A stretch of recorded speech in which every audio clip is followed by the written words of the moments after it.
은혜가 풍성하신 하나님 아버지, 이른 아침 기도의 자리로 인도하여 주심에 감사합니다. 우리를 택하시고 우리에게 하나님의 귀한 여러 직분을 맡겨주심에 감사합니다. 맡은 본분을 잘 감당하여 주님께 영광이요 이웃들에게 복된 구원의 소식 잘 전하며 살게 하여 주시옵소서. 하나님 아버지, 오늘은 22대 국회의원 선거가 있습니다. 이 나라를 위해 간절히 기도하며 또 소중한 한 표를 행사할 수 있기를 원합니다. 공정하게 경쟁하고 또 오늘 이후에는 또 온 국민이 선거 결과에 승복하고 또 연합하여 모두 함께 살기 좋은 대한민국 만들어갈 수 있도록 하게 하여 주시옵소서. 예수님의 이름으로 기도합니다. 아멘. 함께 보실 하나님의 말씀 신명기 25장입니다. 신명기 25장 1절부터 우리 16절까지 보겠습니다. 신명기 25장 1절부터 16절까지 한 절씩 교독하겠습니다. 사람들 사이에 시비가 생겨 재판을 정하면 재판장은 그들을 재판하여 의인은 의롭다 하고 악인은 정죄할 것이며 재판장은 그를 엎드리게 하고 그 앞에서 그의 죄에 따라 수를 맞추어 때리게 하라. 40가지는 때리려니와 그것을 넘기지는 못할지니 만일 그것을 넘겨 매를 지나치게 때리면 내가 내 형제를 경히 여기는 것이 될까 하노라. 곡식 떠는 소에게 망을 씌우지 말지니라. 형제들이 함께 사는데 그중 하나가 죽고 아들이 없거든 그 죽은 자의 아내는 나가서 타인에게 시집가지 말 것이요 그의 남편의 형제가 그에게로 들어가서 그를 맞이하여 아내로 삼아 그의 남편의 형제된 의무를 그에게 다 행할 것이요 그 여인이 낳은 첫 아들이 그 죽은 형제의 이름을 잊게 하여 그 이름이 이스라엘 중에서 끊어지지 않게 할 것이니라. 그러나 그 사람이 만일 그 형제의 아내 맞이하기를 즐겨하지 아니하면 그 형제의 아내는 그 성문으로 장로들에게로 나아가서 말하기를 내 남편의 형제가 그의 형제의 이름을 이스라엘 중에 잊기를 싫어하여 남편의 형제된 의무를 내게 행하지 아니하였나이다 할 것이요 그 성읍 장로들은 그를 불러다가 말할 것이며 그가 이미 정한 뜻대로 말하기를 내가 그 여자를 맞이하기를 즐겨하지 아니하노라 하면 그의 형제의 아내가 장로들 앞에서 그에게 나아가서 그의 발에서 신을 벗기고 그의 얼굴에 침을 뱉으며 이르기를 그의 형제의 집을 세우기를 즐겨 아니하는 자에게는 이같이 할 것이라 하고 이스라엘 중에서 그의 이름을 신벗김 받은 자의 집이라 부를 것이니라. 두 사람이 서로 싸울 때에 한 사람의 아내가 그 치는 자의 손에서 그의 남편을 구하려 하여 가까이 가서 손을 벌려 그 사람의 음낭을 잡거든 너는 그 여인의 손을 찍어버릴 것이고 내 눈이 그를 불쌍히 여기지 말지니라. 너는 내 주머니에 두 종류의 저울추 곧 큰 것과 작은 것을 넣지 말 것이며 내 집에 두 종류의 큰 것과 작은 것을 두지 말 것이요 오직 온전하고 공정한 저울추를 두며 온전하고 공정한 되를 둘 것이라. 그리하면 내 하나님 여호와께서 내게 주시는 땅에서 내 날이 길리라. 이런 일을 행하는 모든 자, 악을 행하는 모든 자는 내 하나님 여호와께 가증하니라. 아멘. 장례 광고 하나 드립니다. 우리 김금전 근점 집사님께서 어제 소천하셔서 오늘 입관 예배가 있습니다. 교회 출발은 11시 30분입니다. 함께 가실 분들 오늘 11시 30분까지 교회로 와주시기 바랍니다. 장례식장은 원광대학교 삼본병원 장례식장입니다.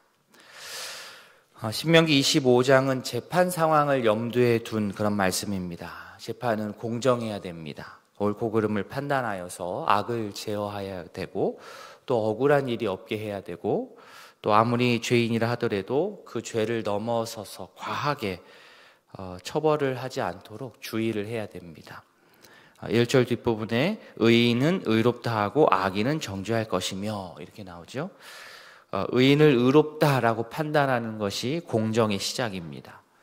단 죄인에 대한 처벌은 죄인을 처벌하는 것은 정당한 것이지만 또 과하게 해서는 안 됩니다. 죄에 따라서 형벌을 가하되 태형을 하되 수를 맞추어서 그 죄의 경중에 따라서 그것을 조정하지만 한계를 두었습니다.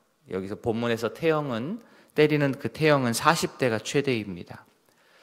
그러니까 많이 때린다고 많이 뉘우치지는 않습니다. 이게 적당한 한계가 있습니다. 벌을 받는 자도 자신이 받는 벌이 이해가 될 때에 교정의 효과가 있는 것이지, 이것이 과하다라고 느껴지면 경각심이 아닌 모멸감만 남게 되는 것이고, 그것은 벌을 주는 것이 아니라 그 사람을 오히려 학대하는 일이 되고 맙니다. 적절한 형벌은 악을 근절하고 돌이키게 하지만 지나친 형벌은 결국 복수심을 남기게 되고 또 다른 죄를 낳게 됩니다. 그래서 형벌을 부과할 때에는 올바른 기준에 따라서 어떤 개인의 감정이 개입하지 않도록 공정하게 해야 합니다. 아무리 하나님의 백성들이라고 하지만 함께 살아가다 보면 시시비비를 가려할 일이 분명하게 생기게 마련인 것이죠. 4절에는 곡식 떠는 소에게 망을 씌우지 말라는 말이 나옵니다. 여기서는 사람만이 아니라 곡식을 수확하는 그런 동물까지도 생각하는 그런 말씀입니다. 일한 사람이 그 대가를 받듯이 소에게 나달이라고 하는 것은 당연하게 누릴 수 있는 그의 대가입니다. 그것도 못 먹게 하면 정말 이것은 잔인한 겁니다. 사람이나 가축이나 생명은 하나님께서 허락하신 것이기 때문에 존중해야 마땅합니다. 또 하나님께서는 당시 아들 없이 대를 잇지 못하는 가족을 위하여서 계대 결혼 제도를 주셨고 또 허락하셨습니다. 이런 거죠. 만약에 형이 아들이 없는 상황에서 갑자기 급박하게 죽게 되었다. 그러면 형제들이 형수하고 결혼을 하여서 형의 가문을 잇도록 해주는 그런 제도입니다.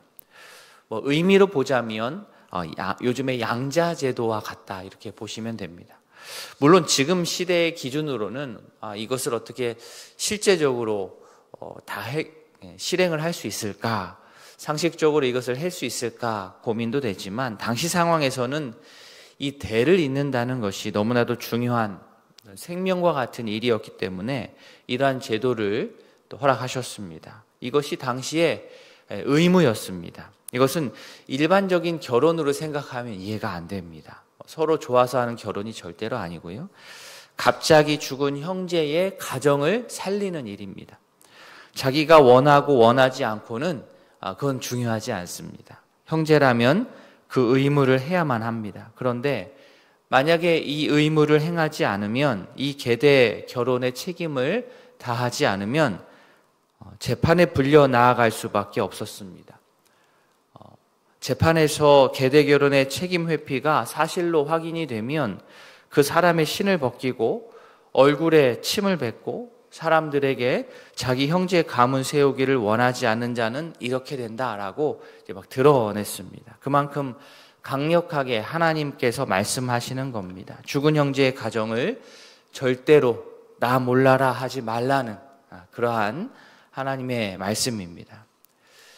갈수록 참 개인주의의 성향이 짙어지는 시대입니다.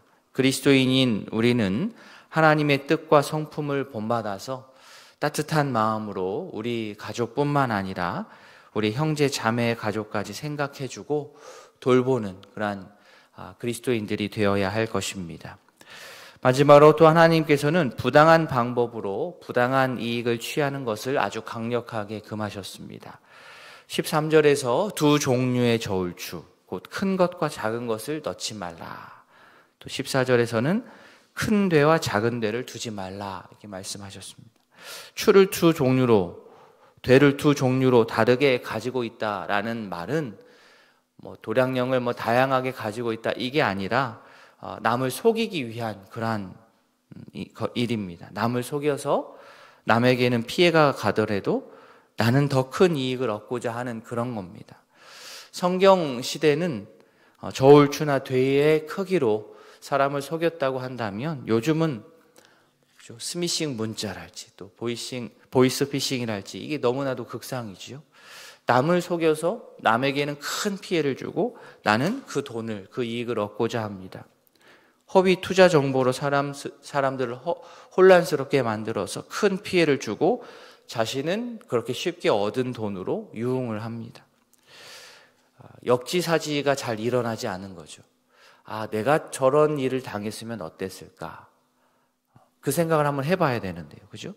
내가 그랬으면 어땠을까? 그게 또 안 된다면, 만약에 내 부모가 저런 일을, 내가 이렇게 나쁜 일을 하는데, 그런 사람에게 내 부모가 당한다면 어떨까? 내 형제 자매가, 내 자녀가 그러한 일을 당하면 어떨까라는 그런 생각을 한 번이라도 깊이 한다면 함부로 절대 하지 못할 텐데 그걸 넘어선 거죠. 극도의 이기주의가 판을 치면서 무자비하게 속이는 일이 잦아지고 있습니다. 하나님께서 절대로 원하지 않으시는 일입니다. 이런 요행과 남을 속이는 일만 남게 되면 우리 사회는 금세 흔들리고 말 것입니다. 더 많은 이윤이 우리의 목표가 아니라 더 바르고 공정한 이윤, 또 이웃의 상황을 보고 배려하고 서로가 좋은 거래를 해야 합니다. 내가 조금 불편한 일이 있더라도, 내가 좀 더 수고스럽더라도 공정한 그런 거래를 해 나아가는 그런 믿음의 사람들이 우리가 되기를 바랍니다. 헌금을 하더라도 그렇게 공정하게 땀 흘려 얻은 수입으로 헌금을 할 때 정말 하나님께 귀한 헌금이 되리라 생각합니다.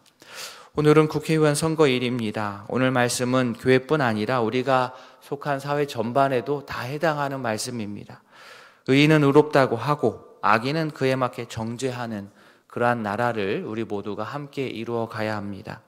그 일에 적합한 자들을 볼 수 있는 눈이 우리에게 있어야 되고 그러한 자를 최대한 우리가 뽑아야 합니다. 그리고 그렇게 선출된 대표들은 겸허한 마음으로 더 공정한 사회를 만들기 위해서 책임감을 가지고 일을 해야 합니다. 하나님의 말씀이 우리 삶 가운데 그리고 우리가 속한 이 사회 가운데 편만하게 실현되어 갈 수 있기를 소원합니다. 나 혼자만 이익을 얻으며 살아가는 그러한 행복한 공동체는 존재하지 않습니다. 서로가 서로의 부족을 채워주며 함께 공동체를 세워가며 나아가는 그런 귀한 주의 백성들 다 될 수 있기를 진심으로 소망합니다. 아멘. 오늘 말씀을 기억하며 기도하겠습니다. 먼저 두 가정을 위해서 기도합니다. 권혜경 집사님, 남편 구원, 딸들 지혜롭고 존귀하게 성장할 수 있도록 직분 감당할 수 있도록 하나님께 영광 돌릴 수 있도록 기도해 주시고요.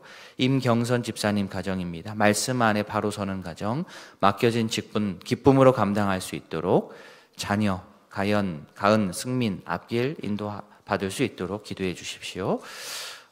오늘 환우들의 건강 회복을 위해서 기도해 주시고 또 오늘 국회의원 선거가 아무 사고 사건 없이 평안함 가운데 진행될 수 있도록 나라 민족을 위해 기도해 주시고 오늘 수요 기도회를 위해서 또 장례 광고 드린 대로 슬픔을 당한 우리 가정 가운데 하나님의 위로가 있기를 기도해 주시기를 바랍니다. 이어서 개인의 기도 제목으로 아뢰도록 하겠습니다. 다 함께 기도하시겠습니다.